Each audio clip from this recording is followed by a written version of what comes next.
in strength, Nigeria. There is only one way forward to our preferred destination. It's the way forward, not the way ahead, regardless of what falls along the way.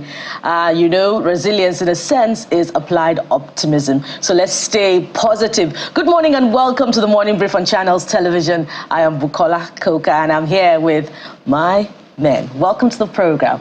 Hi, Kayode. Hi, Jeffrey. Hi. Hi. How are you doing? Hello. Why? I was going the tempo is low today. I was going to comment about the hair, by the way. Lovely hair. I like the red.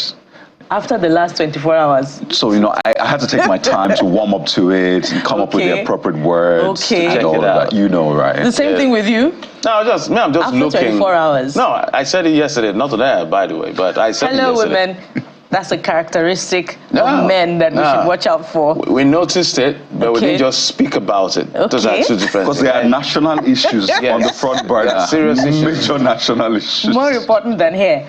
I agree with you. Oh, yeah. Speaking of burning, Jeffrey, we were saved by the whiskers there.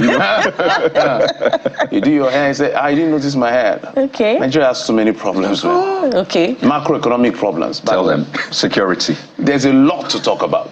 Children are still in captivity, sadly. With their mothers. And the women are still in captivity in Borno. And Noticing your hair, not bad. And there are talks about negotiation, right? So those things are more important than hair. Okay.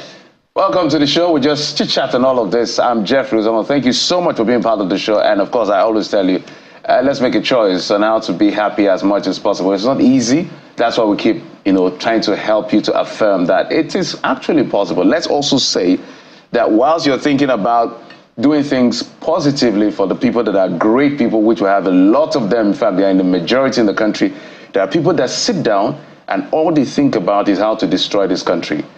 They cut across all sectors. So I'm sure you're not one of them. So make up your mind that whilst you are trying to be a great person to serve our country, there are those who are hell-bent on ensuring that they destroy our country. We must not join them. So keep that optimism up and ensure that we build a country that will be good for all of us and for successor generations. Because there's that tendency to have that fatigue slip into depression sometimes when you just think about the sheer number of issues that we have to combat as a nation. I mean, we'll get into all of that serious conversation, absolutely. We're not keeping our eyes off what is important. But hey, welcome to the show yet again. We're live for you here in Lagos, Nigeria's commercial capital. I'm Kayode Okikule. And there's so much to look forward to this morning. Very, very concerning issues. Starting with the health sector this morning. From the bill proposed to halt doctors' migration to new certificate verification guidelines for nurses. And now, an end pronounced to leave of absence for health workers relocating abroad. The federal government's message is clear. We must stem the tide on the Japa syndrome because of the attendant effect on manpower. It gets tougher, even as the UK government has announced that migrating foreign health workers are no longer permitted to come with their family members. But back home, really, how is government balancing these policy responses with the provision of the necessary infrastructure and adequate welfare for health workers? Let's find out this morning. Join the conversation. Well, that's all we'll be talking about today. Security is still in the front burner, and we will be discussing that conversation. If you look at the data, the numbers are quite high when you look at from last year. In fact, if we go way back to 2022, down to 2023, down to 2024, this year alone we recorded some scores and we're worried and concerned. That's why the conversation is still in the front burner because, hey, what is bigger than the security of lives and property? Nothing. So we will continue this conversation, tackling insecurity challenges. That is one of the things we'll focus on today, just like yesterday. Absolutely. And as always, we look at the softer side of things on this show. I mean, it's our practice, do the hard and the soft. What is vector? I know vector has different definitions in biology, in physics, in aeronautics. But then we'll bring you the definition of the vector, particularly as it concerns Nigeria's entertainment and music industry. Our guest today is coming for you with some poetic justice. Rapper, singer, and songwriter Vector, of course, is our guest, perhaps with some insight again and a compass for the nation, for the music industry. You know, he's always a bundle of creativity, versatility, and more. That is our guest, celebrity guest for you on the show this morning. Kayode, you denied me yet again today. Don't worry, when I get signed on, success eventually has more relatives. What did I Don't deny? worry. What did I deny? No, we need to talk about this. What did I deny you? You denied reading my rap lines this morning, but don't worry. How can I read your mind? So give it to us. Don't worry, Kayode. When we return from this break, it'll be time to take the top stories. So stay with us, we'll be right back. Absolutely.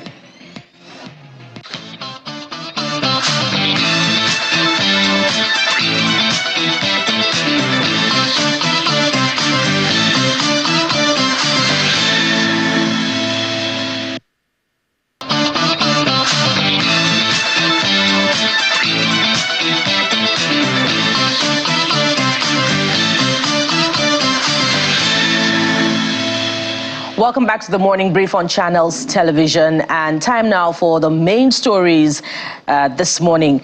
Starting with this, it's called the Ways and Means, but for some it's simply the printing of Naira notes to fund government project instead of creating commensurate value for the economy. Well, the Senate is now in search of answers to how 13 trillion Naira Ways and Means was advanced from the Central Bank of Nigeria, obtained under the administration of former President Muhammadu Buhari, was disbursed, as well as how the Anchor Borrowers Program was managed. President of the Senate, Godswill Akpabio, inaugurated the ad hoc committee for the probe in Abuja and urged the 17 members to ensure thorough probe of the matter. Ways and Means is a credit facility through which the Apex Bank provides short-term financing to cover government's budget shortfalls. Akpabio charged the committee to spend 6 weeks in carrying out the exercise. In the 9 senates, a total sum of about 23.5 trillion was brought before the Senate for the Senate to concur, or approve. The turnout that it wasn't just 23.5 trillion, that in reality we had reached about 27, almost 28 trillion, and then with interest. By the time the 10th Senate came, we were now saddled with the responsibility of looking at about 7 trillion. So when you look at the totality, we are talking about a total of about 30 trillion. And the Accountant General and the CBN Governor have failed to provide the details and see whether they were judiciously utilized, and if there is any way that some monies are still remaining, then the Senate will recover it for the benefit of the Nigerian people and for the benefit of this administration. You must leave no stone unturned in the pursuit of the truth. Therefore, conduct thorough inquiries and dig out information that will assist the Senate in making decisions on this matter and also making laws for the betterment of our dear country. The information and data you are going to gather for this investigation are very sensitive and must be handled with the utmost care and discretion until you submit your report. We must not see any aspect of the report in the media. Now, the National Assembly brings some twists and turns today as chairman of the Northern Senators Forum, Senator Abdul Ningi, has denied suggesting that the president is implementing 2 budgets or that President Bola Tinubu is biased against the North. Senator Ningi told journalists in Abuja that he was misquoted by the presidency and that he is ready to carry his cross, even if it means being suspended. At no time did I said Bola Ahmed Tinubu is implementing 2 budgets. There was no time. At no time did I say Bola Tinubu was biased against the North. the Hausa Virgin is there. At no time did I say Bola Tinubu is implementing 25%, 25 trillion budget. I say we have established very reasonable doubt. About 25 trillion so far has nexus in the budget. That means there is money, and then there is project, and then there is location. Money, project, location. But we are yet to ascertain 3 trillion of that budget. But we establish the 3 trillion in the budget. We have not established its location and the place. I don't want any northern senator to come here. If it is a cross I have to carry, I'll carry it. I'm not afraid of anything. Anything. I believe in one God, and I believe power is transient. I'm not scared of any issue like suspension. I've been out of the Senate for 8 years. And people had to force me back. Now, we're not quite done with budget padding claims yet. Another senator, Jimo Ibrahim from Ondo State, who also briefed Senate correspondents, asked the federal government to charge Senator Ningi to court for criminal misinformation and breach of peace in the National Assembly and the country by extension. It is not true that we have 2 appropriations. 2, Senator Ningi must be charged to courts for conduct likely going to cause breach of peace and criminal misinformation. These 2 are very important. The charges will be preferred by the Criminal Justice Department of the government, and of course, after thorough investigation. If you have done something that is not good, cover your eyes with shame, and then go back and then retray your step. You cannot come. We are 109 people in the Senate, and you cannot come and destroy our integrity and reputation, and that will not be acceptable. What you put in the daily is very important. Don't hide under Hausa language. When does Hausa language become controversy in Nigeria? Well, a very good pose there by Senator Ibrahim. Speaking of which, if you speak Hausa, you might just listen to what Senator Ningi said in Hausa and tweeted us exactly what he said. Post rather at us. In the meantime, senators from 19 northern states have distanced themselves from claims of budget padding by the senator representing Bauchi Central, Abdul Ningi. In a statement by Senator E.L. Abbas from Adamawa, Ibrahim Bomoy from Yobe, Abdullahi Yaradua, and 4 others, the senators maintain that they're not in agreement with Mr. Ningi's remark, declaring the position of the senators from the 19 northern states and the FCT under the aegis of Northern Senators Forum. The senators maintained that Senator Ningi was on his own in the claims he made on the BBC Hausa service on the 2024 budget. The statement adds that there was never a time they held a meeting and mandated Senator Ningi to address the press on the said matter.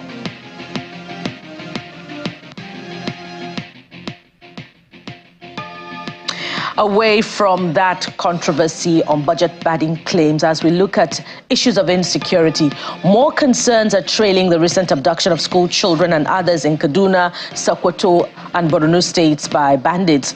Stating its position in an interview with Channels Television, the Arewa Youth Consultative Forum says the federal government and security agencies have not shown enough commitment to rescuing the kidnapped victims. National President of the Forum, Yerima Shetima, says the lingering insecurity in the north has drastically disrupted farming activities, education, and other socio-economic activities in the region. It's very unfortunate that rather than looking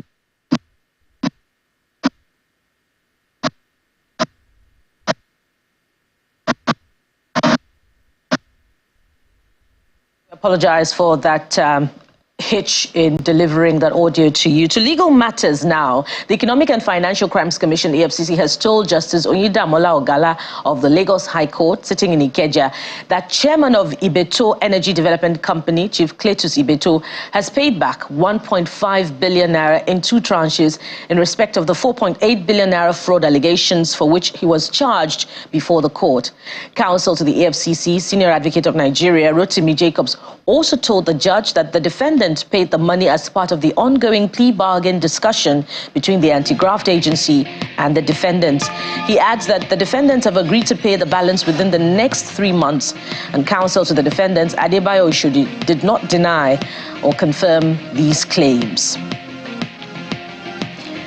Now, President Bola Tinubu says it is not in his character to blame past administrations for the socio-economic and security challenges in the country, as he is committed to taking the right actions to re-engineer the finances and stay on the right path to achieving progress. The president spoke on Monday at the flag-off of the Agric-Mechanization Revolution for Food Security in Minna, the Niger State capital. Addressing other issues, President Tinubu expressed commitment to ending economic sabotage caused by herders whose cows destroy farmlands, while also urging state governors to pay the wage award. We must care for people. We must rearrange our farming population, including livestock program. I don't see why Nigeria cannot feed all the pupils in our school with 1 pint of milk in a day. If our dairy system is well harnessed. Well, speaking of systems that are not quite the best at this time, there may be more trouble for public universities in the country as non-teaching staff of universities comprising the Senior Staff Association of Nigerian Universities, SANU, and the non-academic staff of universities, NASU, have declared a 7-day warning strike beginning from Monday, March the 18th. President of SANU, Mr. Mohammed Ibrahim, told a news conference in Abuja that a joint action committee of the two unions resolved after their meeting in Ondo State that the non-teaching staff should proceed on a warning strike to protest the non-payment of withheld 4-month salaries of members.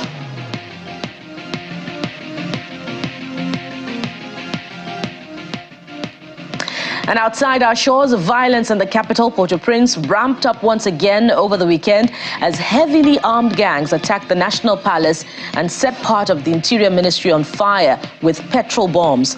This follows a sustained attack on the international airport, which remains closed to all flights, including the one carrying Prime Minister Ariel Henry. The Prime Minister tried to fly back to Haiti from the United States last week, but his plane was refused permission to land. He was then turned away from the neighboring Dominican Republic also. Mr. Henry is now stuck in Puerto Rico, unable to set foot in the nation he ostensibly leads. Talk about paradoxes. Now, in the sports scene, following a week of celebrating women's event, Nigeria's female athletes have received a morale booster as they have added 6 more gold in women's 55 kg and 59 kg event that just got concluded at the 13th Africa Games in Ghana. Hadijat Olarinwoye won gold in clean jerk, snatch and overall in the 55 kg. It was the same for Rafiatu Lawal in her own event. Earlier on, Edidiong Umofia raised the bar when he won the highest number of single medals in weightlifting, clinching 3 gold in the men's weightlifting 67 kg. Team Nigeria also carted away medals in other events, 2 silver in the men's freestyle 57 kg and 60 kg, and bronze in chess events.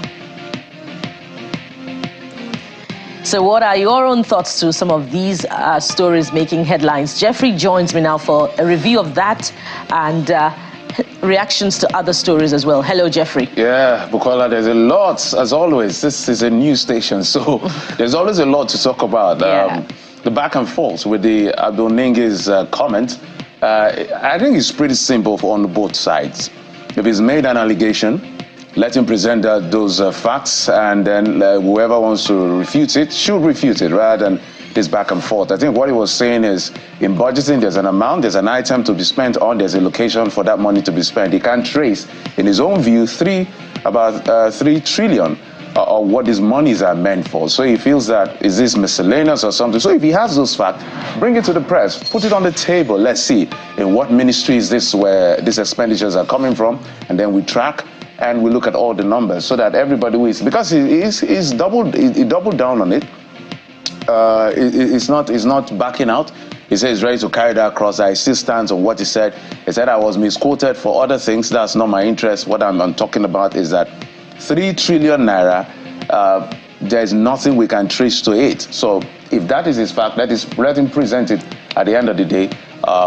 Everybody will be able to know who is saying the truth and who is lying. And you're right on the money on that one, Jeffrey. After all, what do we practice is a democracy, and what the element of democracy is checks and balances. Exactly. So the legislature should stand up to its responsibility, as simple as that, and peruse or scrutinize the budget as the case may be, and bring the facts to the table. Let us know if indeed there's a 3 trillion naira plus that is not exactly covered with projects that can be verifiable. So we'll see how that turns out. We'll see how it plays out. So we're going to, in the coming days, we're watching on how that will play out in the Senate. The Senate has a lot of responsibility, the Ways and Means Committee, to look at all the numbers. But people have always said, when all these committees are set up, and so then what happens? It is not about committees. It's not about all of this. What happens? Now, if you find out these monies were squandered or whatever, well, then what next? We can go back in history, just in the last 8 years, and tell you, we've seen this committee and all of these things and all of that. But hey, let's see how it plays out. Let's find out what you're saying. Emefiele took out billions of dollars without Buhari's approval. That's coming from the presidency. There's a conversation with Ajurin Galale, an exclusive conversation for about 2 hours where he talked about a couple of things, and you'll be reacting to that, which is why Badmus Bimbo actually says, I'm tired of all this nonsense. We kept hearing he stole this, he stole that, but nothing has been recovered as of now. I think Thanos is right. Half of these people, they need to go. That's his view. Well, we hope that justice takes its course. The justice system is effective, to ensure that there is an outcome to all of this. David Christ says, you all know that he was masking. Why not dare to go after them? They're enjoying their loot while you keep suffering only the mask. And let's also say that these are all allegations against Godwin Emefiele, who was a former central bank governor, was initially suspended, and of course was replaced and all of that. So these are all suspensions. These are all allegations. Trade Tip says billions of dollars. I thought they said Nigeria was broke. Nigeria is not broke, according to them. We'll call that next. Well, this one is from Badmus. You've taken Badmus, I believe. No. This is another Badmus. Okay, this is another Badmus. I don't know how Emefiele is going to pay enough for the hardship he caused Nigeria. Buhari's government could have given a stable economy and currency, but Emefiele worked against the Buhari government. Whatever it is, Emefiele must rust. Well, let's, again, as we say, it's still a democracy. It's still on trial and an allegation, and it's still innocent until proven guilty. The adjudication is still on. Boltzmann says people don't really understand how much damage Emefiele did to our economy and Commonwealth, from CBN interventions to Ways and Means to printing naira at will to FX round tripping, not to talk of the actual stealing. The man deserves like 100 life sentences. It's still an allegation. We can't pass sentence on Emefiele. The court has that responsibility. We must always posit that in this post. But hey, we acknowledge your thoughts and we'll always bring them to the fore. Something that resurfaces in your thinking this morning is Naira yet again, starting with Lockhart Lucis, who says, crazy how the value of Naira has dropped so much and price of everything has gone up. God picking Wayne Norm says, can the Naira just keep going down without rising again? 2 steps down, 1 step up. That's why the word volatility is used. All right. This one is from Lesson Owl, who says, when the rate is going down, none of you talk. Now it's going up, you are here again. Nigeria can only get better with our collective efforts. This question is, how significant is the gains that the Naira has made in the last couple of weeks? 1 week, to be precise. Considering where we're coming from, by the way. The truth is that there are 2 things that are missing from the economist's point of view. Productivity is still low. We don't have enough in our vaults to support the Naira. So there's a lot. Ayatollah Abdurrahman says, I think best solution in Nigeria is Nigeria to re-strategize to join BRICS in order to sell our natural resources with our own currency. So BRICS has to do with that situation that is not part of NATO. Brazil, Russia, India, China, and South Africa. Well, Miss Ayo just has 2 lines, and she says, it reached our turn to be aunties and uncles. We know they see 10 naira biscuit again. Yeah, it's not our turn. That's impossible. When we were kids, our aunties and uncles could buy us biscuits of 1 naira or 50 kobo. Now we're uncles and aunties and even grannies. No, Jeffrey. You were a kid a long time ago, rather. So biscuit certainly wasn't 10 naira during I said your 10 own kobo. childhood. I said 10 more like kobo. 10 kobo, yeah, or 5 kobo. So I'm not that old, by the way. In case. Okay, UK banned health workers from coming with dependents. This is another ban. Initially, it was students. There are all kinds of restrictions. So, well, we're going to talk about that on the show today. But let's hear what you're saying. Mr. NMC says they keep banning. This, their new prime minister, who is also a product of immigration, is causing too much problems. Well, he's the son of an immigrant. Talking about throwing stones when you're in a glass house. Well, this one is only one Neho, and it's just one line. He says, or they say, it keeps getting difficult to Japa. Well, the light says this will affect Nigerians the most because Nigerians are the major people living in this country because of our leaders. Because of our leaders in search of greener pastures. Cyril Onyekachi says this is not good for couples, especially newly married couples. Living apart is a big challenge. Well, it also says something about the socio-economic problem at home. We must deal with it. If not, other countries may toe the same path and implement same policy. So what then do we do? It's a concept. I pray families are not murdered in this circumstance. It's a very real problem. It has to do with survival. People will survive. It's like water. You can't stop water. If you don't create a path for it, it will create a path for itself. So there are too many moving parts to the conversation. Let's move on to other things. Sano Nasu, that is Senior Staff Association of Nigerian University, academic staff, right? Yeah. Senior Staff Academic, something like that. Okay. Senior Staff Association of Nigerian Universities and non-academic staff of Nigerian University, NASU. They have declared a 7-day warning strike yesterday, and Ahmad Abdul Kader says going for strike because of performance salary that was withheld as a result of your last strike, and the Industrial Act clearly stated that striking workers are not entitled to wage for the days being in industrial action, meaning this month also will follow those 4 months. Well, this one is from Alexander QM. The strike was inevitable anyways. However, the question is what happens after the strike? Oh, okay. Stanley says, Omo, give them their funds now. It's very painful to work and not get paid. No be say the money no deal. That's more like the money is there. Why don't you pay them? They are just, well, I can't use that word on television. This unfair, but it's saying they are wicked, by the way. Well, so many things are unfair in the system, right, and we hope that the authorities are listening, either directly by proxy, and something will be done to ensure that there's stability in, the funding of the tertiary education system. Speaking of funding of systems, we're going to begin the first leg of our conversation with the health sector. So, are you interested? Are you a nurse or a doctor? Even if you're not, you're somehow, a beneficiary or a rightful beneficiary of the system. So stay with us for the conversation. We'll be right back. Absolutely, we'll be right back.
Welcome back to the program as we turn our attention now to the health sector.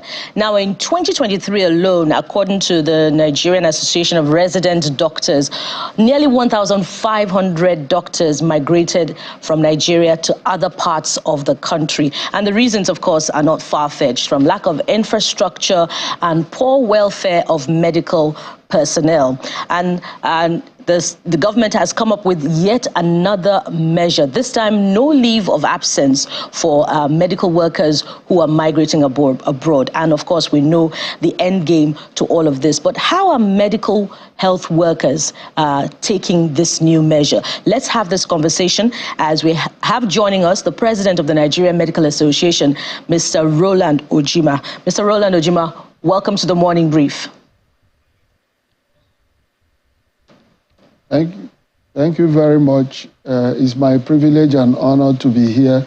Thank you for inviting me.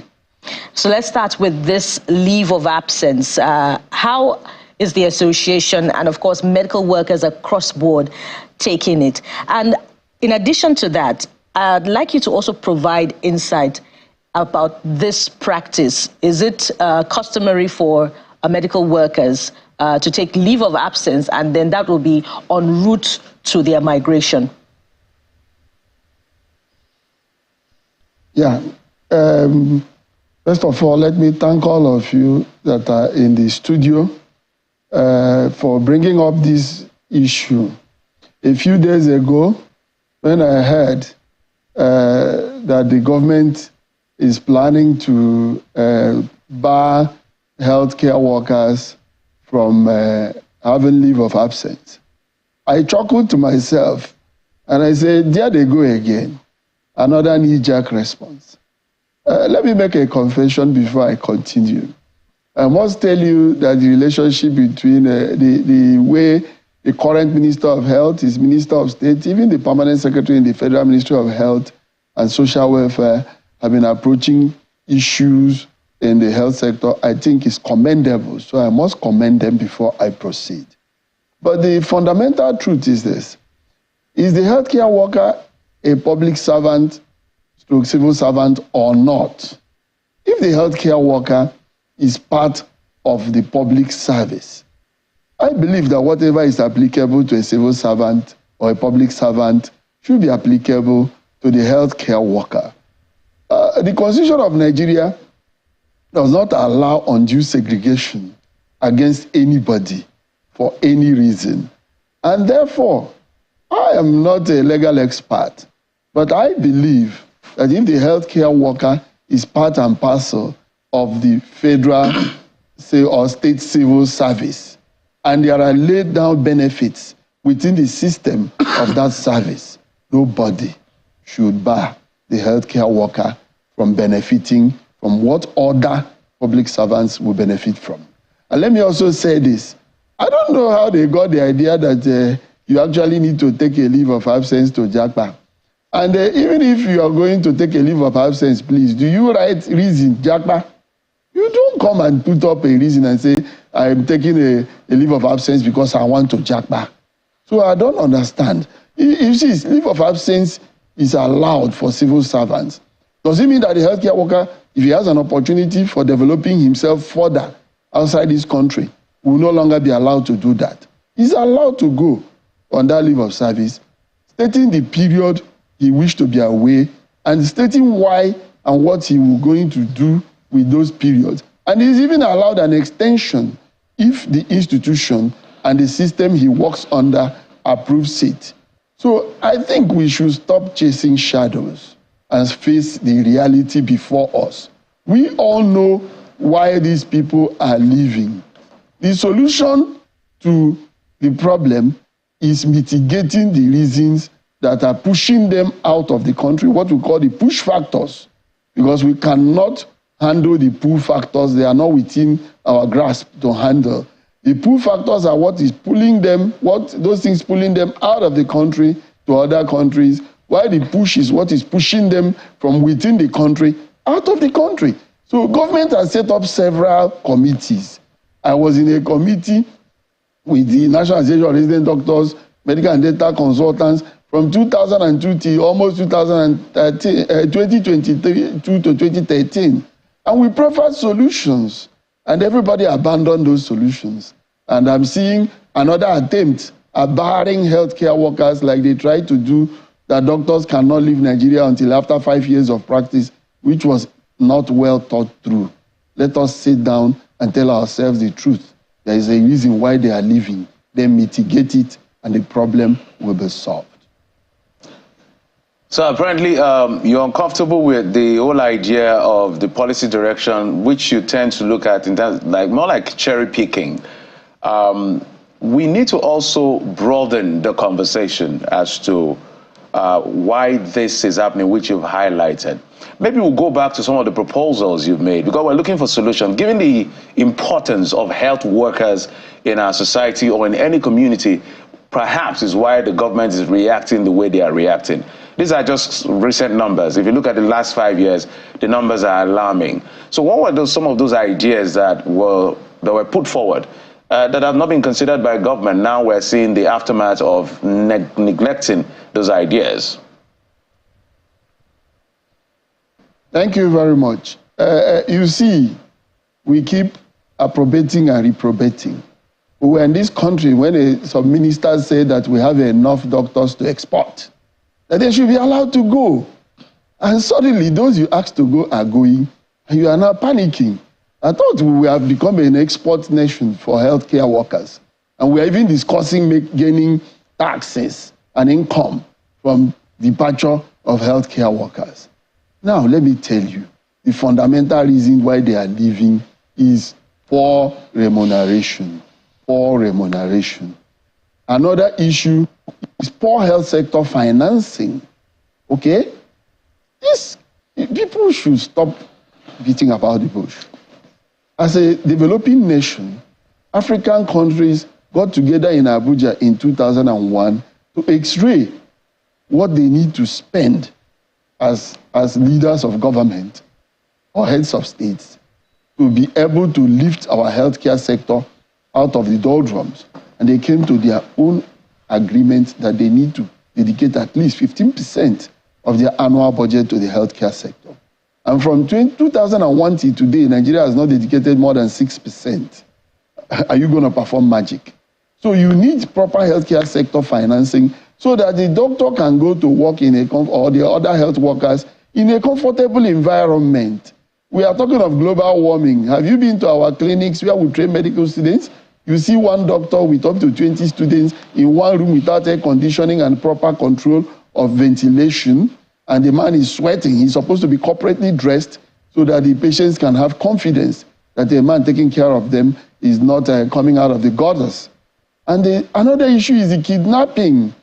As I'm talking to you now, let me point out, a doctor had been kidnapped in Kaduna with a husband for over 3 months. 2 nights ago, another dental practitioner was picked up in this Abuja, and they're asking us for hundreds of millions. Where do we make such money to pay? Our doctors, our healthcare workers, and their relatives are targets, prime targets. I don't know who gave them the idea that we are rich, maybe because we wear jackets and suits, and they now misconstrue it for being rich. And another issue we must look at, of course, I have said it before, is proper equipment. The days of going to work, seeing a patient you can help, and not being able to help the patient is tearing the healthcare worker apart. So we presented these 4 issues to them. And believe you me, let me also point out that we went on to negotiate on the remuneration issue by May 17th, 2023, in a meeting chaired by the former Minister of Labour, His Excellency Senator Chris Ngige. We came to an agreement to review the consolidated medical salary, basic, and the allowances, and also bring in some new allowances. And the same will also apply to the consolidated healthcare workers' salary scale, which is for the other workers in the health sector, because we are together in this suffering, and nobody can separate us. We must also emerge together, both the doctors and other healthcare workers. At the end of the deliberation, it might interest you to know that sometime late in July 2023, a circular came out for review of only the basic of COMMES, Consolidated Medical Salary Structure, and CONHES. And nobody is now talking about the allowances that are the major issue here. And so they have only targeted an increment of a minimal increment of 25 to 35% for like 20 to 30% of the doctors who are solely practicing in the hospital. Nothing has been said about the doctor who is a lecturer in basic medicine, a doctor who is also a lecturer in basic clinical sciences, and those in the clinical sciences. Right. The gulf has been created between what the little they earn and what their colleagues that are based in the hospitals are earning. And we have been chasing them and say, please conclude an agreement you have. It's signed, it's with me here. And for over almost 1 year now, they are not discussing the issue of implementing those things. And the next thing you're talking about is barring the person from exercising his rights. Well, we're in a democracy, and nothing stops us from testing certain orders in court to see whether we are disadvantaged because we have special skill. If you know I'm special, then treat me in a special manner. That is what it should be. It's a lot of, different things stringed together. But I want to also bring in this dimension. How sustainable do you think this is? Talking Japa, relocation, or what have you. How sustainable is it? Just yesterday, the UK government put a restriction to care workers coming in with their dependents. Now, that is for care workers, but I think it's also a wake-up call, whether it's care workers, whether it's doctors rather. The government there is saying, this is not sustainable for us. We can't keep taking people in with their dependents, 100,000 care workers, 120,000 dependents. It doesn't make sense for them. And some have said, maybe this is a point where we wake up and say, okay, I think this is embarrassing for us. It's as though they are saying, don't come to our country, we don't want you anymore. So do you think it's really sustainable if you say we have that freedom to move? Everybody will move at some point. Even, I don't know if even you might want to move eventually. Who will be in charge of the NMA? Who would see people? So tell us, how sustainable do you think this is? Thank you. Thank you very much, my brother. Let me tell you something. The earlier we wake up from this night dream of thinking that anybody outside here is implementing any policy to protect our country, the better for all of us. United Kingdom have done what is good for United Kingdom, and within the next 2 years, they will likely review it. And if it is no longer okay for them, they will open it. So whatever you see going on is calculated to suit the United Kingdom, not Nigeria. And let me also inform you that if you make it legally impossible for people to Japa, they will use the illegal route. If you don't allow dialogue, then violence will be visited on you. And if United Kingdom has barred them, what of United States? What of Bahrain? What of Oman? What of Rwanda? What of Germany? What of Kingdom of Saudi Arabia? What of Qatar? Look, I mean, the reality is upon us. You can't stop me from selling what I have purchased. You see, until you see a worker the way you see a trader. I used to tell some people that call me for free treatment, and I'll ask them, how many of you walk into H-Medics to pick up drugs, even if you know the proprietor or the owner? You buy what they are selling. Healthcare workers have their brain as their capital, with which they have purchased things they are selling. If you are not going to buy at the right price, I sell to another person, and nobody can have the right to stop anybody from movement. It is a fundamental human right. The freedom of movement is a fundamental human right. Until Nigeria start doing things properly, start budgeting properly, and start investing properly, don't think any country will save you. See, as it stands today, remember that the CFA francs is now stronger than the Naira. And so Benin has become another place where people can move to. Togo, even Niger Republic. Okay, if they tell you that Rwanda will be taking doctors away from Nigeria, will be taking health lecturers, medical lecturers away from Nigeria. The doctor in the basic medical area is suffering, is in penury. And we are before them, begging them, see, you must balance this act. If you neglect those that produce the doctors, then there will be no doctor to be produced. If you neglect the doctors that are already in the clinical practice, there will be nobody to take care of you. So it's a balancing act. The more they neglect the producers of the doctors, the worse the number that they will produce, and the more those that were produced will leave, because the neglect is everywhere. When you say there's an increment in salary in Nigeria, you're talking about 70,000 naira, 100,000 naira. Related to what is going on in our economy, related to our purchasing power, related to the price of fuel, pump price of fuel, electricity tariff, related to school fees. How many doctors can send their children to all these universities in Abuja? So what happens to this profession? I grew up to become a doctor because I was watching my uncle. So if the doctors are gone, who will be the next inspiration? So let us be serious for once. That's what I think. And those are the realities, really. Speaking of what is reality, some of the first few things that you started off by saying is to commend the Minister of Health for his policy approach and management approach, really, to the sector, which seems to be the consensus, amongst watchers of the health sector. But perhaps we should be more realistic and weigh that against what has been devoted to the health sector in the 2024 budget, which is less than 5%. And you also said earlier that government agencies or the managers of the health sector have been non-committal about negotiations for an increase in remuneration. So should we be looking at the performance of the Minister of Health more objectively? Shouldn't he be the one in the advocacy for the increase in remuneration of medical workers such that we can stem the tide in the Japa syndrome? Thank you very much for this. I am not the spokesman for the Minister of Health, but I'm talking based on what I've seen. He's a gentleman. He's a gentleman. He also speaks, but it's not all, the buck doesn't stop on his table. When you talk of issues, like the issue of upward review of commerce allowances and conhealth allowances, he has to go through the Presidential Committee on Salaries, which must be engendered from the Ministry of Finance and Ministry of Labor.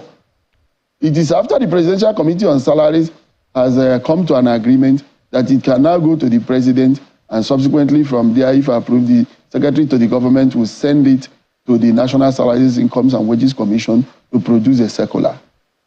That committee, Presidential Committee on Salary, has not met to do the job they are supposed to do on the review, upward review of commerce allowances, which is the major pay to the doctors. The basic is not the major pay. But we accepted it because a drop of water to a thirsty man is better than rejecting that drop. It could kill.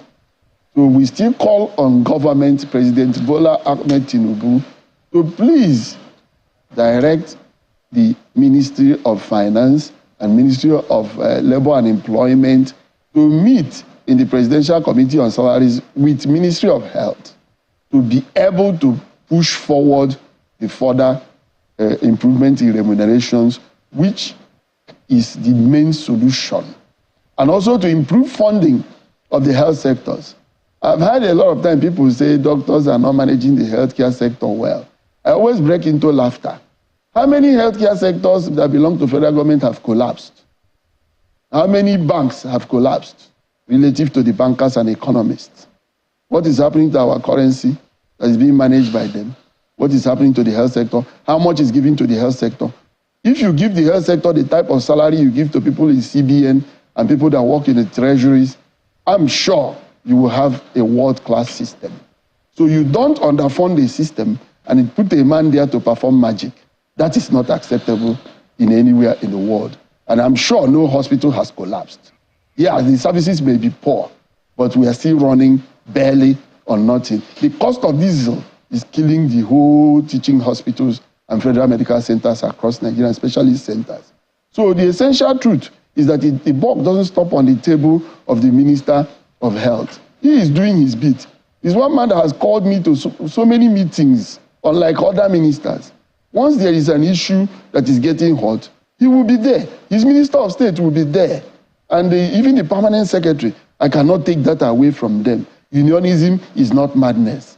It is actually political reality. So I commend them for that. But I pray that they continue the push. See, let me also tell you some things we meet and you shudder. People approved a new basic increment in basic in 2023 July.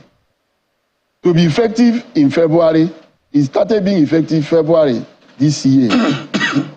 And somebody is telling me that I need to write for them to mobilize money from service-wide vote before they can pay the arrears of last year.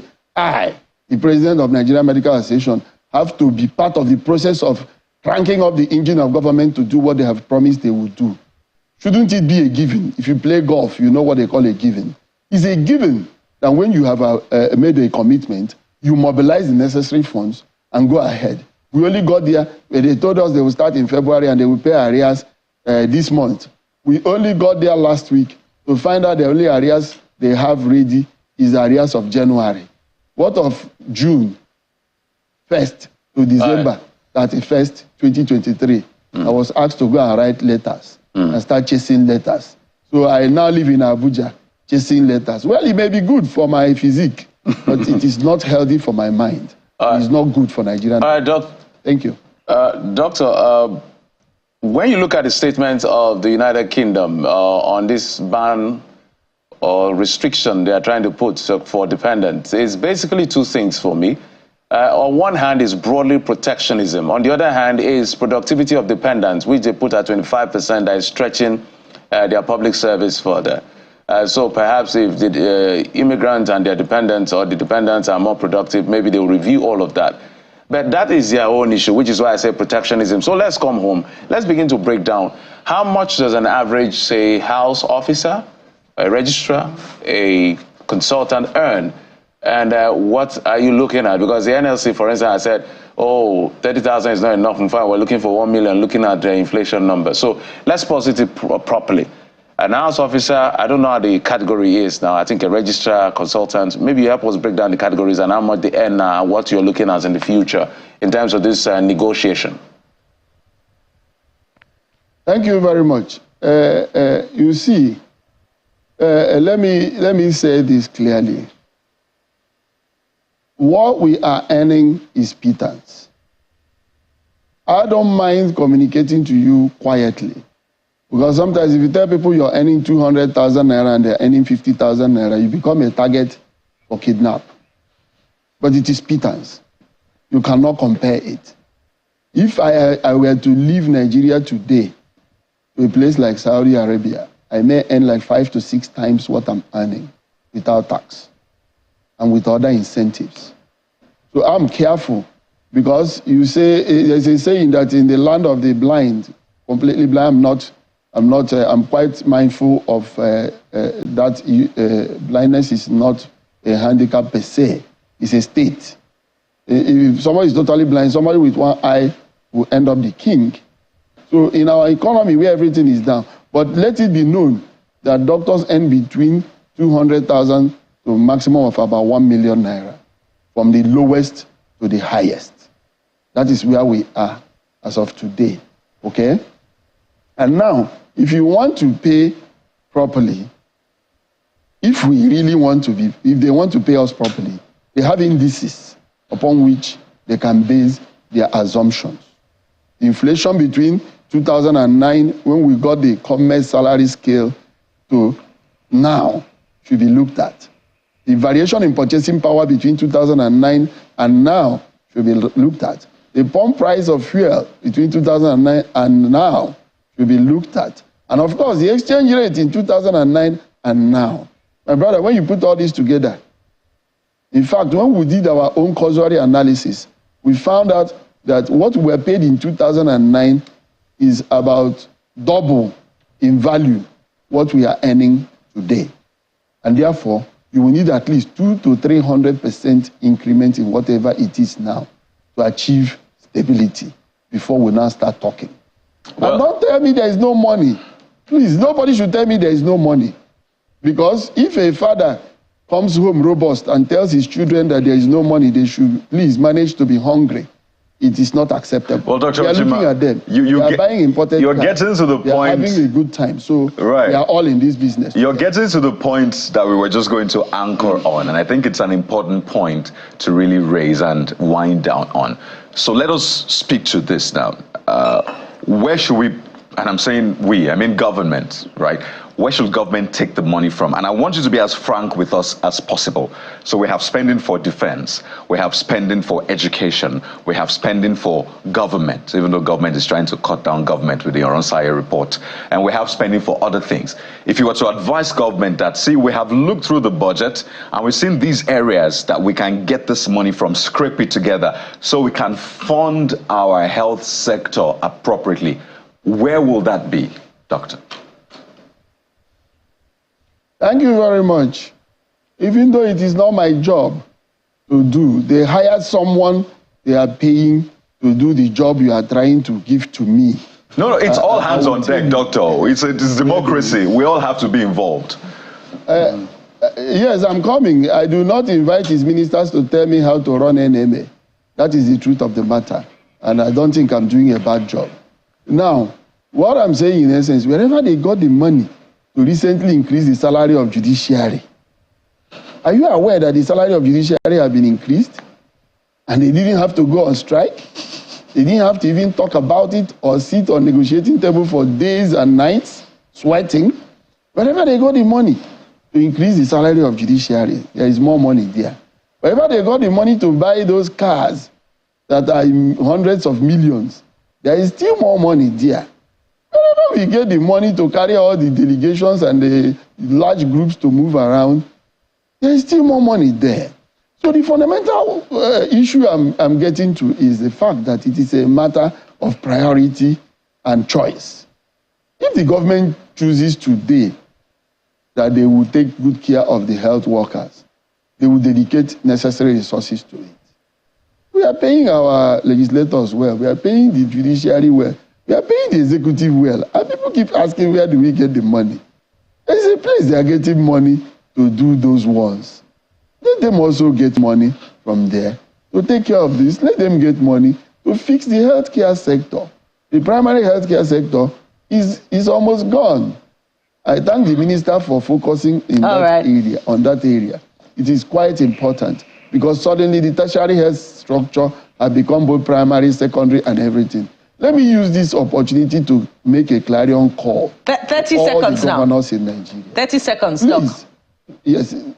Yes. Let me conclude by making a clarion call to all our governors in this country. Please focus on the secondary healthcare system. I was delivered as a baby in a general hospital in Aba. Please, governors, upgrade and fix the general hospitals. Let us also see if the local governments can help with the primary healthcare system so that federal government and the other private sectors can take the tertiary health system. We are inviting the private sector. Government should open up the healthcare sector for private sector participation. That is the ultimate way forward. And I believe that if government make up their mind to take care of the healthcare workers, they will find the resources is available. We are seeing it used for others. Please use it for us and stop banning us. Yeah. Thank you very much. Indeed.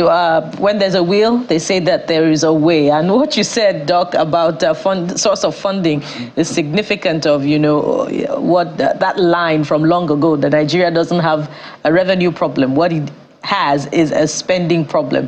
We hope that the message has gotten to where it should go to. Dr. Uche Roland Ojima is the president, Nigeria Medical Association, and consultant dermatologist, University of Nigeria Teaching Hospital in Enugu. Thank you very much, Doc, for your time and thoughts on the program.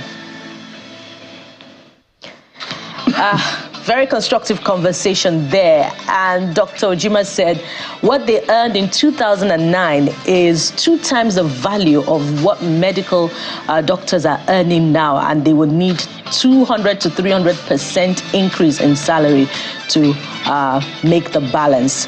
Wow. Let's take a break now. When we return, it will be time to look at another sector. Stay with us. We'll be right back.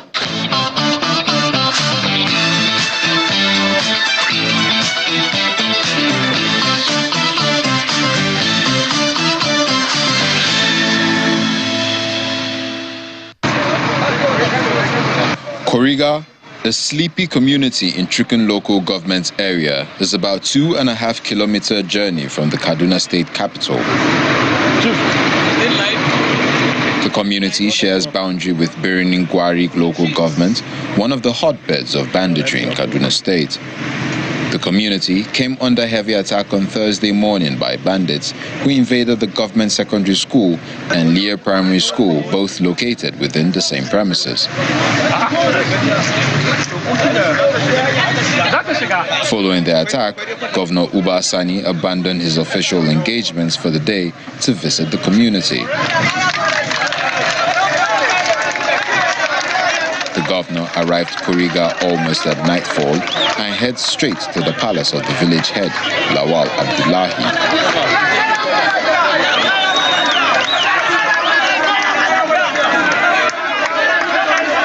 According to one of the secondary school teachers, Sani Abdullahi, 287 students were taken away by the bandits, 100 from primary and 187 from the secondary school section.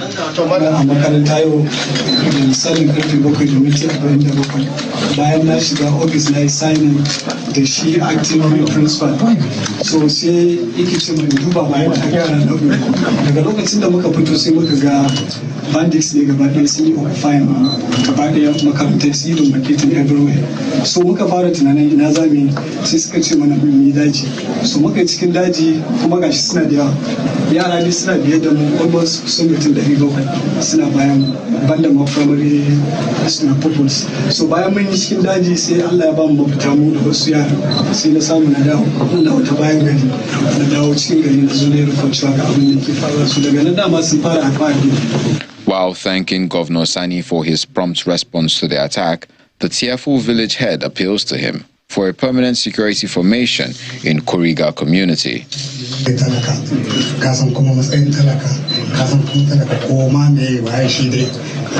While condoling with the people and families of the kidnapped children, Governor Sani assures them that he is working with the security agencies to ensure the safe and immediate return of the children.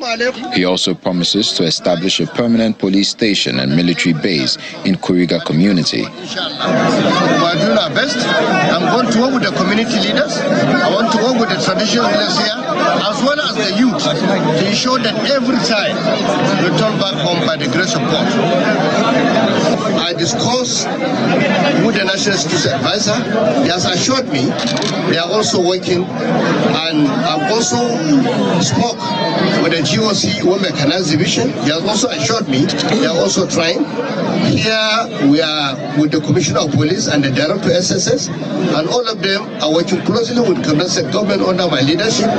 No child will be left behind. All of them will come back home by the grace of God, inshallah. Already, a manhunt of the bandits has commenced with troops deployed to Kuriga and other surrounding areas with a view to rescuing the kidnapped children.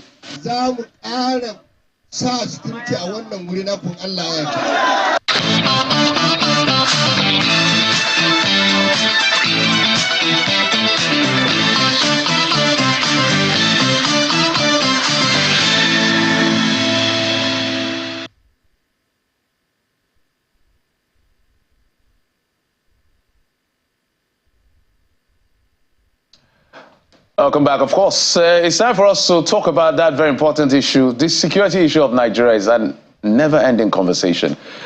We like to pose it by saying that our children are still in captivity. The women in Borno are still in captivity. And so many others that we may not know that has not been reported in the news may still be in captivity. We had a conversation with a consultant yesterday and we got to know some of those things. That's why security is a fundamental conversation we can never stop deliberating upon. And that's why we're being joined on the program by Group Captain Sadiq Shehu, retired military officer. He's the CEO of Conflict Security and Development Limited. Captain, thank you so much for coming on the program, sir. Good morning and thank you. Good morning to the viewers. All right, it joins us from Abuja studio. Group Captain, I think the natural place to start is what's just happened in Kaduna State with the children still in captivity, over 200 children. In fact, yesterday we're trying to wrap our brain around how did this happen? It still doesn't make sense to all of us why this has happened again 10 years after the incident in Chibok. What's your reaction? Well, thank you very much. First, it is a very unfortunate incident. And you asked a very valid question. 10 years, in fact, more than 20 years, because if we remember, the first case of mass abduction of students happened in 2012, the infamous Chibok abduction.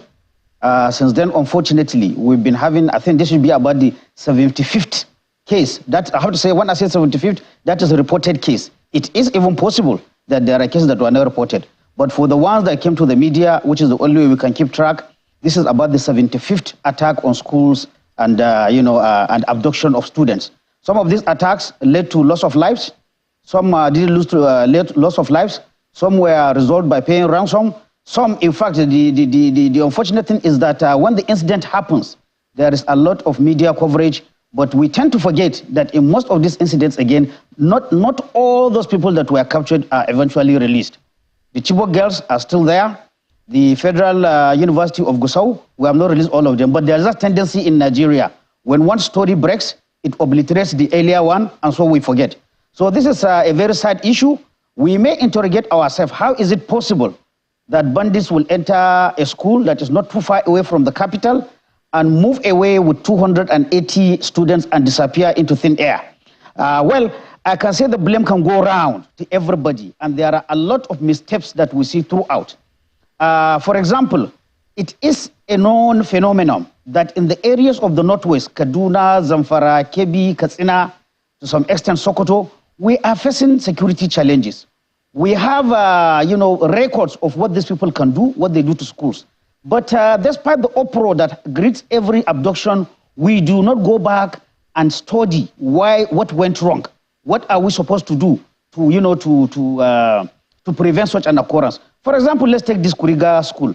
This is a school that does not have even the simple, measure of perimeter fence, which is what you'll find with many of our public schools. This is a village that does not have a police presence or a military presence. This is a place that even there is no, telephone network. So you can see, as far as somebody who is interested in picking students, Kuriga was just waiting to happen. It is just going to be a walk in the park for the soldier. And because of all this I mentioned, from my own analysis, it took more than 4 to 5 hours before even the report that the school has been attacked and children have been taken was able to reach authorities. These are issues that I think we continue to play lip service to school safety and security, but we are not investing in school safety and security. Agree, this is part of the overall security challenge we are facing in the country, but in most instances, we try to place emphasis on school safety and security because that is where our future leaders will be trained, that is where our children, and I want to believe our most treasured possessions are kept. But we continue to play lip service, launching this, launching that. There have been very high-profile public events, but in the recent cases we have been seeing, you do not see any concrete measures that are happening in the schools. I think we are just living, hoping that it will not happen. That's what I see happening all over. Group Captain, let's look at this from a broader perspective with a view to understanding who we're dealing with, when we try to understand the intention of the bandits. Reports say that there is an ISWAP dimension to all of this. One of the security experts that we had yesterday tied this to the possibility of the reaction of the bandits being, some sort of response to a fatwa issued by the Islamic State in West Africa province. So is there a foreign dimension to all of this? And who are we dealing with? Are these people Nigerians, or they're foreigners from outside Nigeria? And what is the whole agenda to their activities? Well, I am one of those, experts on security or commentators on security that will always try to push away that theory of foreigners. We have to own this problem. When we look at the history of school attacks and kidnapping of students, the first one, like I said, that happened in 2012, it was Boko Haram. Now, Boko Haram, simply from the pejorative name in Hausa that is given to them, which is Western education, is forbidden. We know for Boko Haram and affiliates, the issue is just of doctrine or dogma. They just believe that Western education, makes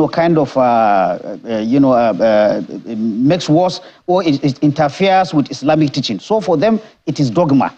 But however, after this incidents starting to happen in the Northeast, what we see now is that the Northwest and the North Central have even overtaken the Northeast in terms of students and school kidnap. Now here, we have to ask, what is the motivation of those in the Northwest?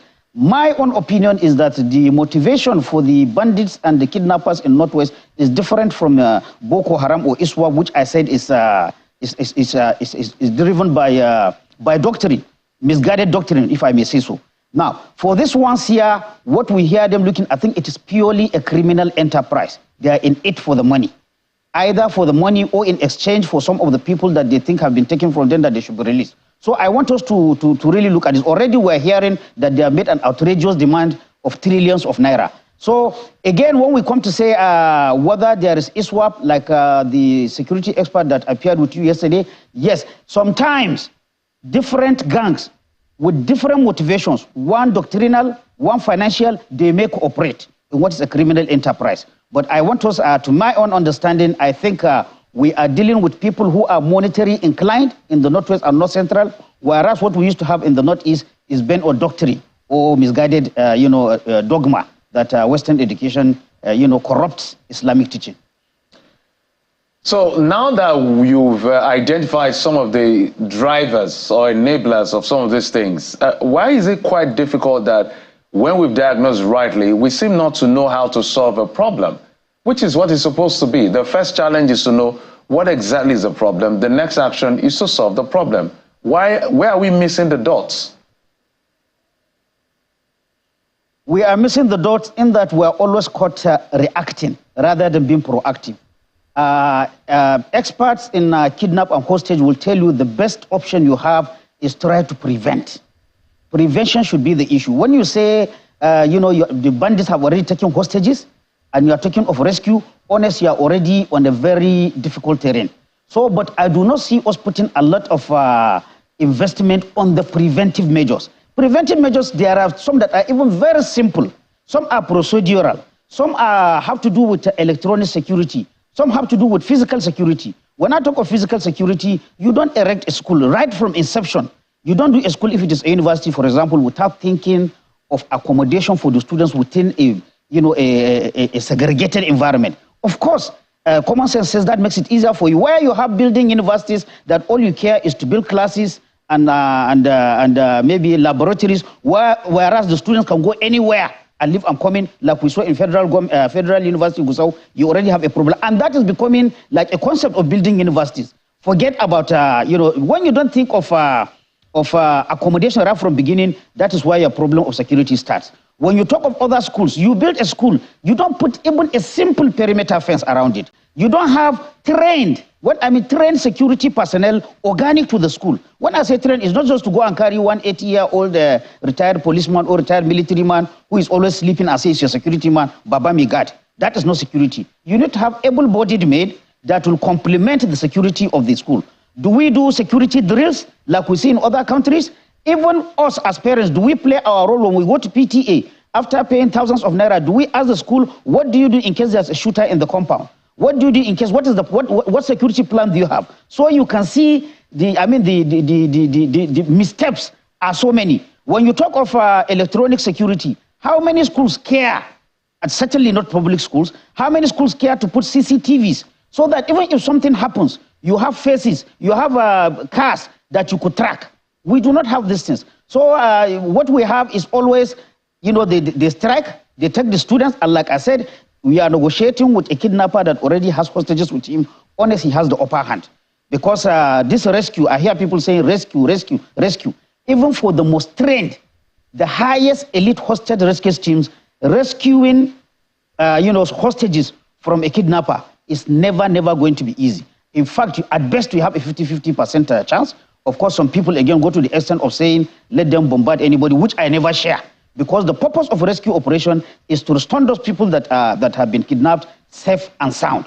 Anything short of that cannot be counted as a success. So we should move from the reactive mindset to the proactive mindset. Let's ensure, especially in areas, well, I know resources are scarce. You cannot, for example, like I had the governor now in your clip saying that they will open a police station and a military district. Now, are you going to open police station and military unit in every village that's a school? Of course, it is not a feasible district. So even while we are crying, like the evil proverb says, we should be able to see the road. While we are looking for solutions, we should look for solutions that are practical and doable.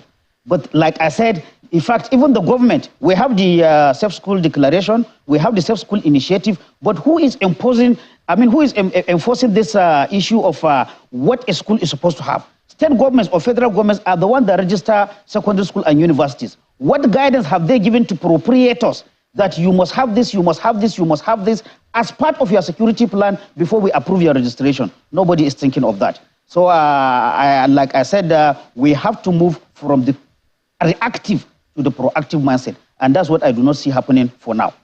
And as we move to being reactive, we've identified failure of intelligence, we've identified failure of prevention, and we have a traditional failure of deterrence.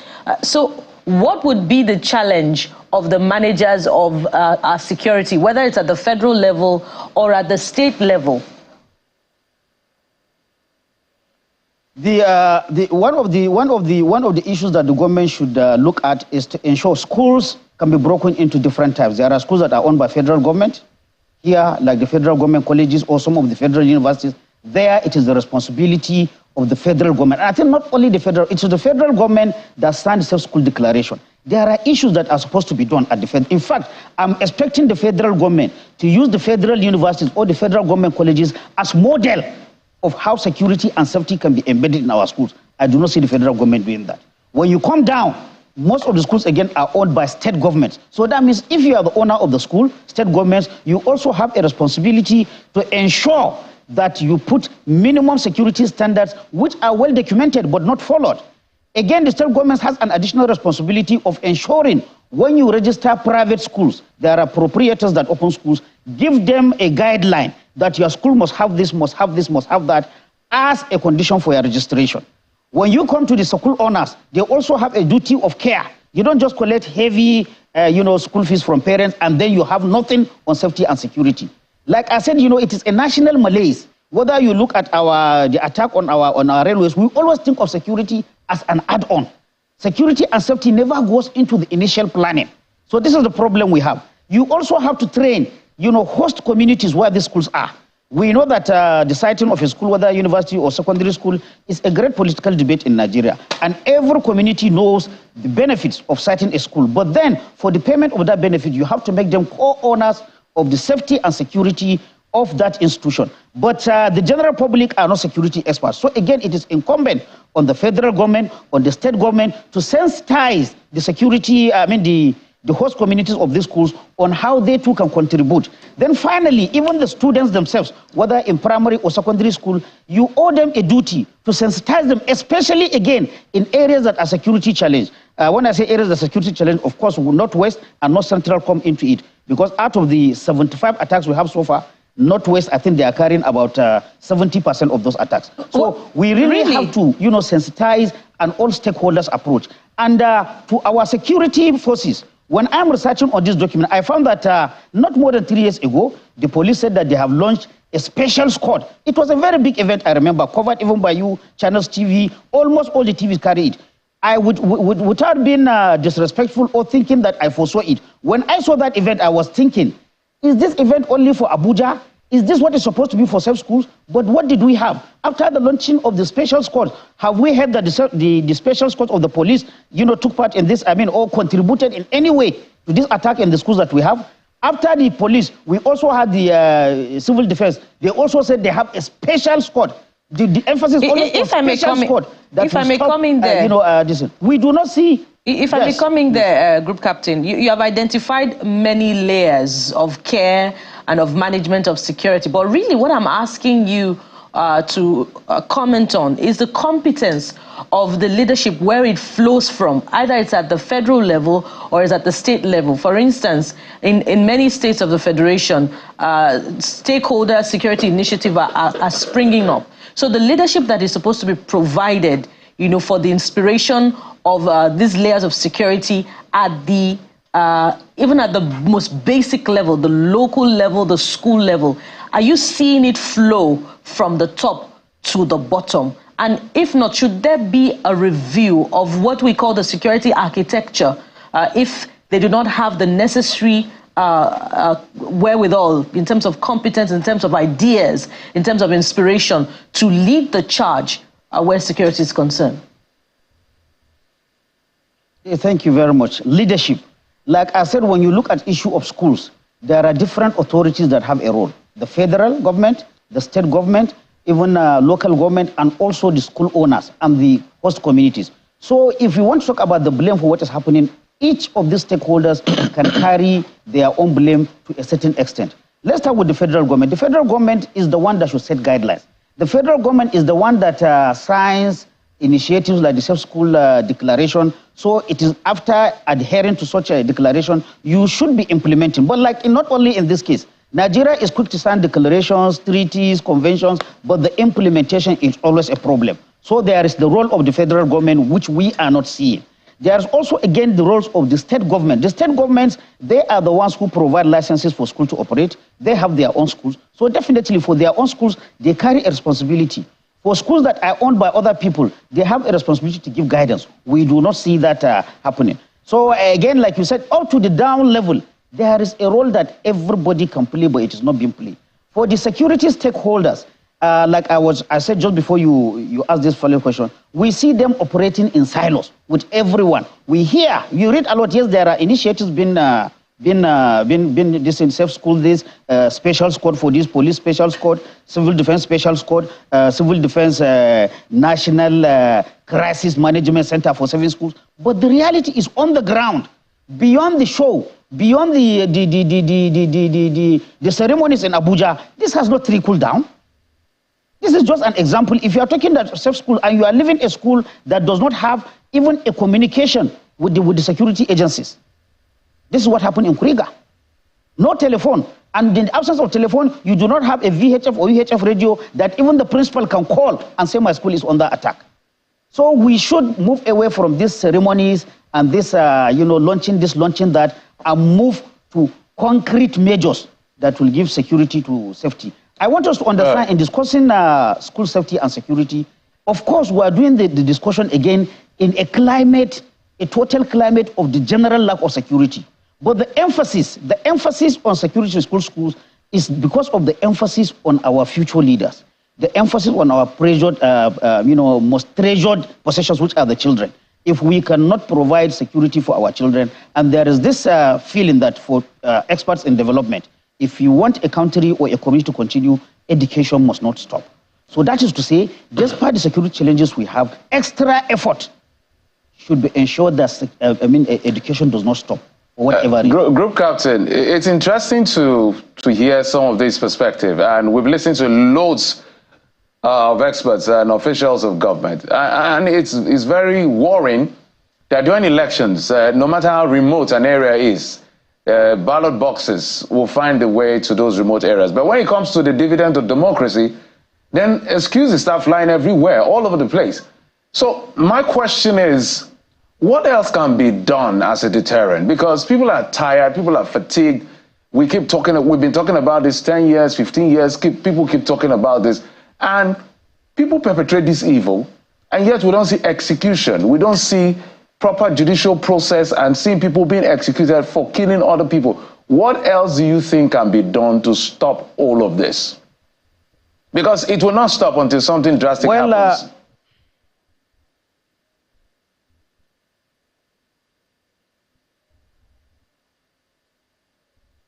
You can go ahead. I've lost you. Can you hear me? Yes, you can go ahead, Group Captain. Yes, we all have a role to play. I think I noticed one thing with the Nigerian populace.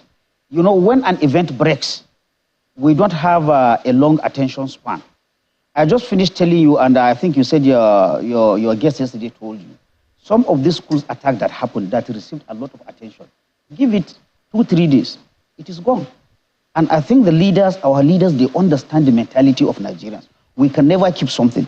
We talk of Chibok. Up to now, Chibok girls have not been released. But do you see, even including your media, do you go back to Chibok? You do not. The Federal University of Gusau, not all the people that were kidnapped have been returned. But we have forgotten, now we are on Kuriga. Give Kuriga 3 days, the story will go down until we have another attack. So here, I am challenging the voters. They should hold the government responsible. Account, when we said we have 287, it is not enough. If at all, hopefully, government should return 286 and say 2 are remaining. We should keep the debate live. The 2 remaining must be brought or accounted for. This is a role for the media as the guardians of the public. This also the effort of the local communities. Of course, the local communities, unfortunately, sometimes they're in localities where even to come to the media like I'm doing now is not possible for them. But all the same, they should hold their elected representatives and make a lot of noise. We should not keep quiet and allow this debate to be swept under the ground, and then we have another. Tomorrow, if we hear that one politician has been caught with 3 billion naira, I'm telling you this Kuriga incident of 287 will die down, and then we move to that story. Next week, if there's another event that EFCC has caught somebody, we move to that debate. We do not have a long, memory span to pursue issues. And I think that is what is giving our elected leaders, they always know. I think in some of their plans, there's even that. Forget Nigerians. If something happens, they're forgotten about it. One story will bury another, another will bury another, and then we lose the thread. But we have to hold our elected discipline. At the personal level, at the local level, as parents, as members of PTA, when you go to your school, for the amount of money you are given, you should ask the school, what arrangements do you have, even at the local level? Of course, the local level will complement the higher military and police issue, but each school should not be left just hoping that nothing happens, because that is what we are operating.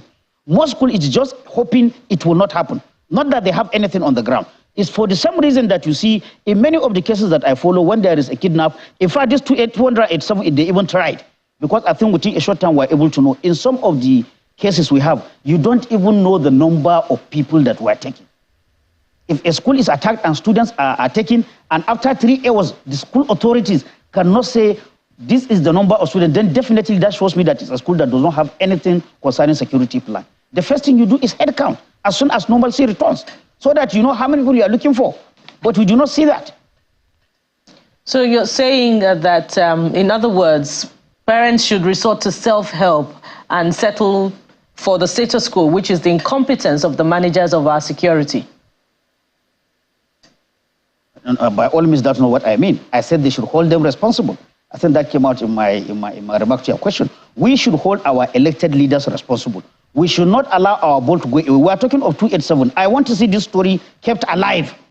Whether it is for the federal government, whether it is for Kaduna State government, whether it is for the House of Representatives member of that place, they should be bombarded with these questions until we have this our 287. And we can even go back to the earlier attacks where we still have people that have not been accounted for. We should not let our eyes go off the ball. That's what I mean. Sorry. Group Captain, do you think that anybody is going to take maybe the government seriously? Because at the end of the day, what may happen, we can almost see the script. These children, by the grace of God, may be rescued and released, and then maybe or maybe not ransom is paid, and then a few days later we had a few people have been arrested in connection, and that's it. How much of that will give confidence to anybody to hold any government to account? Because it's a script that we know the end. Okay. Like I said, even you, the media, you have a lot of role to play. We have an ongoing safe school declaration, which was started by the Buhari administration, a 3-year program. You should follow up and see, is that program continuing? And if it is continuing, what has been done with the money?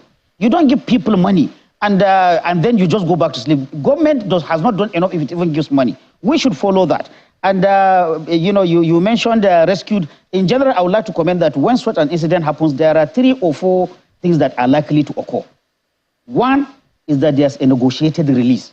Negotiated release is what you call maybe payment of ransom, or the government gives into some demands and then the students are released. The second one is likely if we put enough pressure, because again, these people with 287 is an advantage for the security agencies. What is the advantage? Anybody knows that moving with 287 children across country is not going to be a fast rate of movement. I can forecast that probably the highest movement will be maybe 1 kilometer per hour. So that is an advantage for our security. If we can localize these people and put pressure on them from the air and from the ground, they may get weird, they will look for food. Luckily, one of the students that escaped told us that even the bandits do not have food, that they were eating leaves and other fruits that they can find in the bush. So that is to say, they will look for food or look for medicine.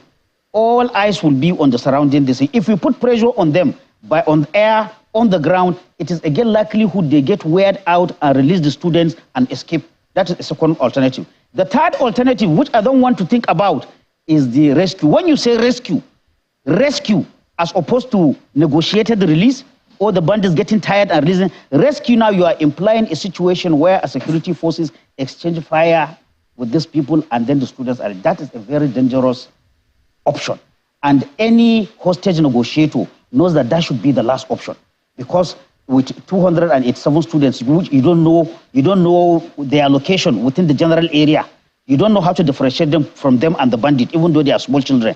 The risk of killing most of those students is there. So in my experience and studies on hostage rescue, I think that should be the last option. Let's hope for either the negotiated settlement, or best still, we put pressure on those people so that they cannot move from where they are. They cannot get food, they cannot get water. Yes, of course, the children will also suffer, but if we can put that pressure, I can see them melting into the air and leaving the students to go. That is the best option, I think, for me. Well, that's a valid point, but then again, there are huge resources devoted to defense for budget. Where is the technology component in that budget that can help with the monitoring and tracking of the location of where these hostages are being kept with their abductors, such that a rescue can be made and the abductors also can be arrested? Is it an impossibility? In 30 seconds, we're totally out of time. 30 seconds. A very good point. Whether you say defense budget or in general, let me say security budget, sometimes it is not the amount of money you budget that will make the difference. It is how you spend the money. I challenge you as a media person, check the defense budget or the security budget and see where are the big items, where is the big spending. Is it on this intelligence gathering that you said? Is it on training? Please, I give you that assignment. Go and check the security budget and see where the money is going. I think it is not the amount of money. Certainly nobody will argue that from the Buhari administration or to this administration, there's a lot of money being budgeted for security. But what do we do? If you see some of the items in the budget, to be honest with you, I wonder how that budget passed National Assembly, how that budget passed the executive branch. So it is not how much we spend, but how well we spend it. We have to start looking at where we put our money, the security budget. All right, Group Captain, is the reason why we bring you. This is our job, and we're already doing the work we're called to do, which is why we invited you and every other expert to keep the conversation in the front burner so that everyone who watches the channel will be able to know that this is what's going on in the country. We must thank you so much, Group Captain Sadiq Shehu, retired CEO, Conflict Security and Development Limited, joining us from our Abuja studios. Thank you so much, sir, for coming on the program. Thank you very much. Have a nice day. Well, there's a lot to talk about, but we're going to leave all the serious stuff for a moment and go to the softer side of things. And I can tell you for a fact that Vector is right here with us on the morning brief. That's a conversation in just a moment. Join us again.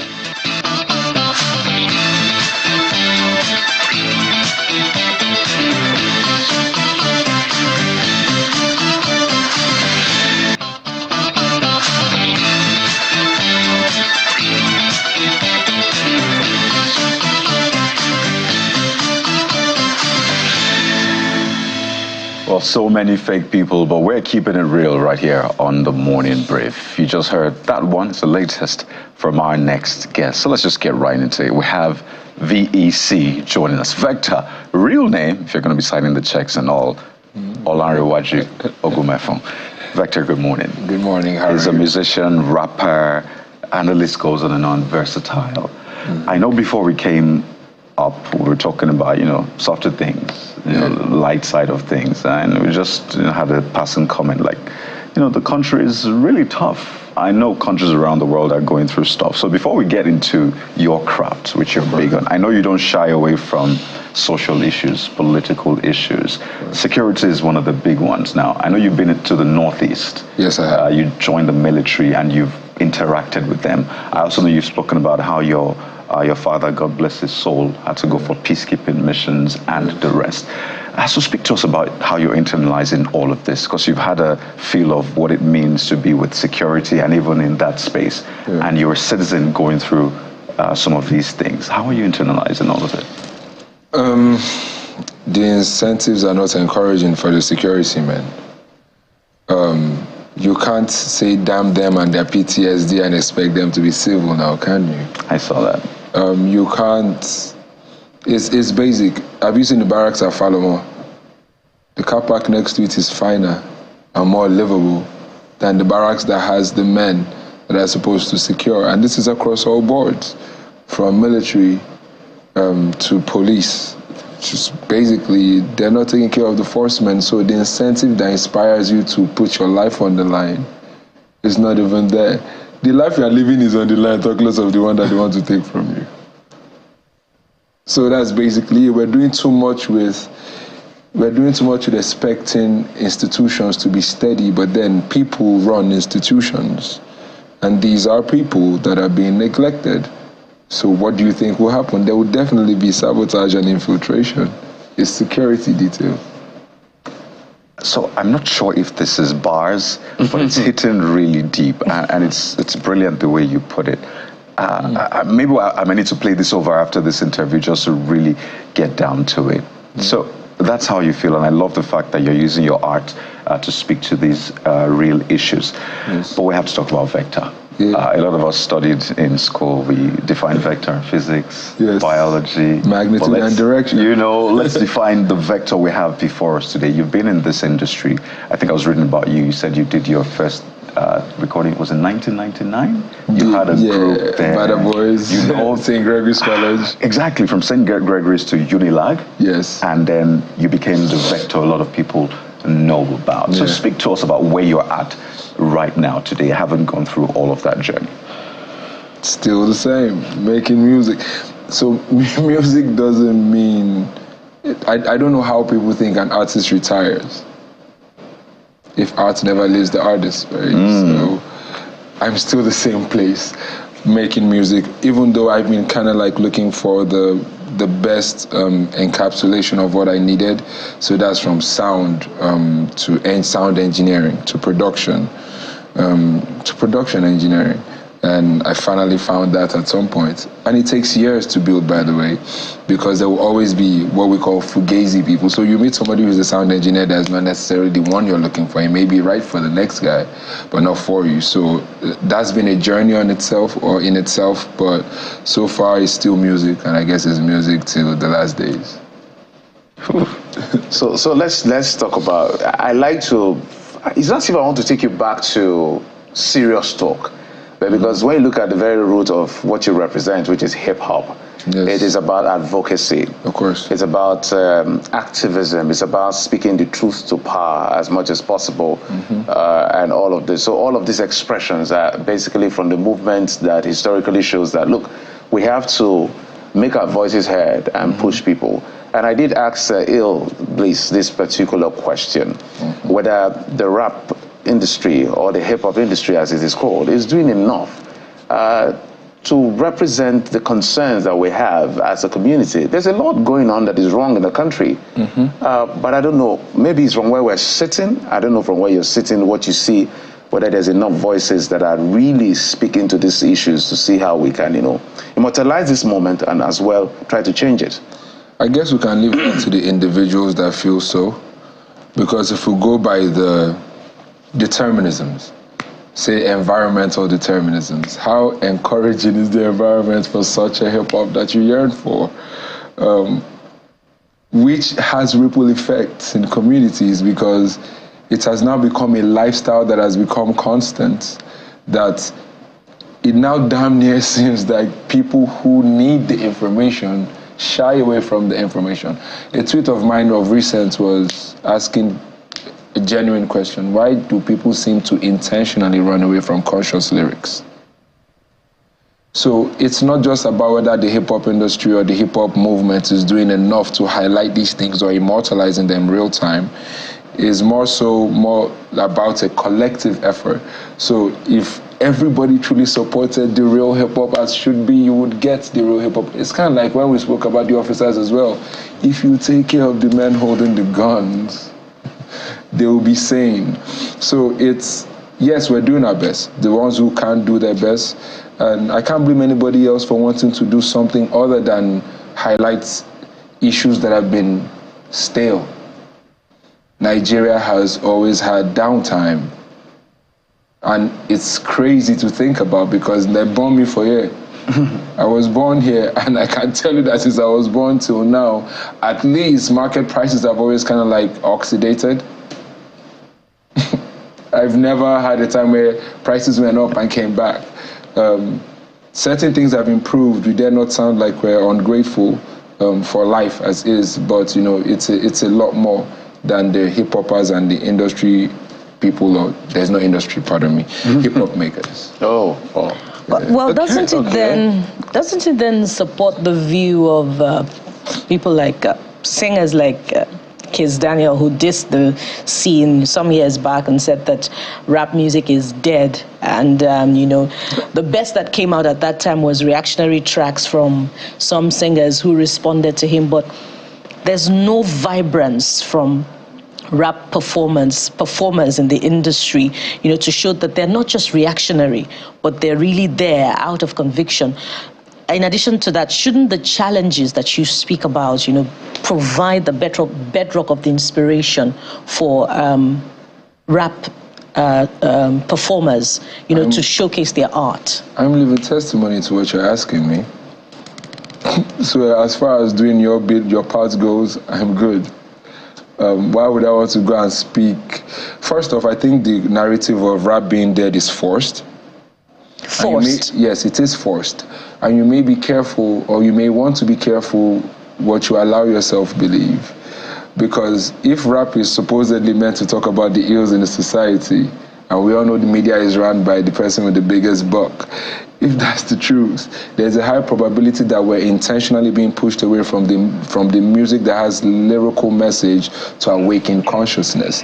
And there's a very, very higher probability that all these conversations may be targeted.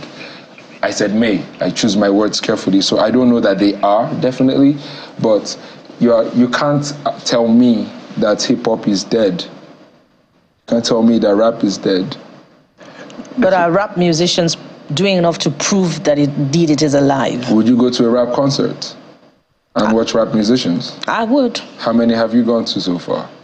That's exactly what we're saying. If you weren't getting salaries here, you wouldn't be working here.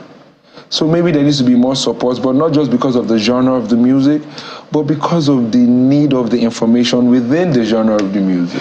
It's very interesting because people have preferences, right? I mean, Yes. some like rap, some don't like rap, some like jazz, some don't even love music. So, I mean, people have preferences, and I think it's important to find that balance. I agree. Yeah, put it out there.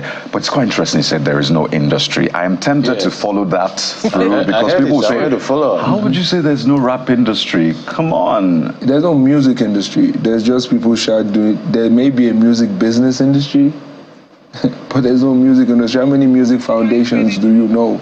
Say, for example, what's the behavioral culture that supports that there is an industry? Say, for example, one of the most befitting venues for music is, say, Muson Center.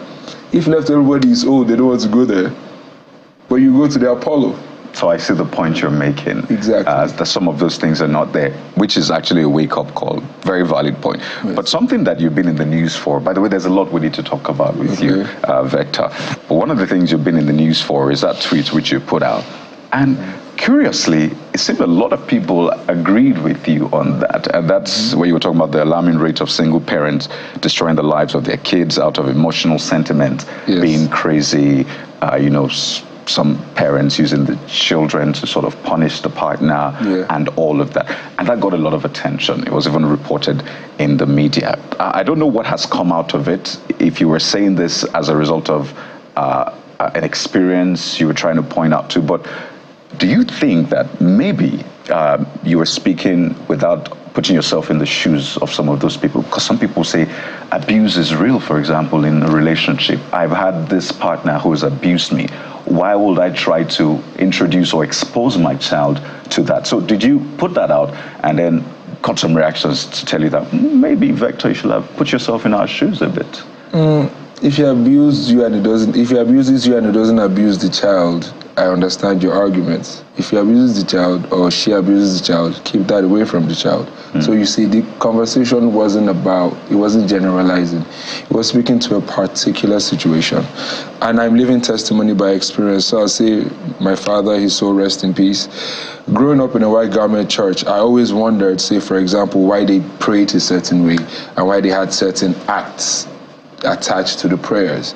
But because I had a father who was a father, he says, anywhere you are, whatever they say to you, if it's spiritually your story or if it's spiritually your truth, you will know, just pay attention.